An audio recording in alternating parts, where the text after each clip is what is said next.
बिस्मिल्लाहिर्रहमानिर्रहीम। अस्सलाम वालेकुम। आज हम गरम मसाला घर पीसेंगे। बिल्कुल वही टेस्ट आएगा जो आप मार्केट से डब्बों में पैक पिसा हुआ लेके आते हैं, जिसमें मैंने यूज़ कर रही हूँ लौंग, दालचीनी, खुश्क धनिया, मोटी इलायची और ज़ीरा। इसको मैं भून लूँगी।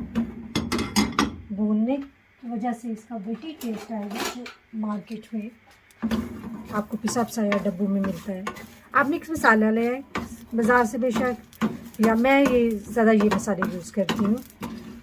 बाज़ लोग बागयान के फूल और भी एक दो मसाले डालते हैं, लेकिन मैं इनको ऐसे ही। अब मैं इसे भून लूँगी 4 to 5 मिनट। मैं इसे हल्की आंच पे बिल्कुल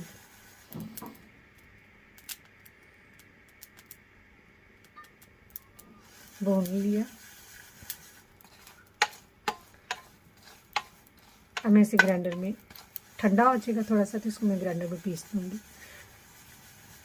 या गरम भी आप ग्राइंडर में पीस सकते हैं, या आप इस तरह बनाएं, यकीन करें आपको बिल्कुल वही टेस्ट आएगा जो बाज़ार का पिसा हुआ मसाले का टेस्ट आता है।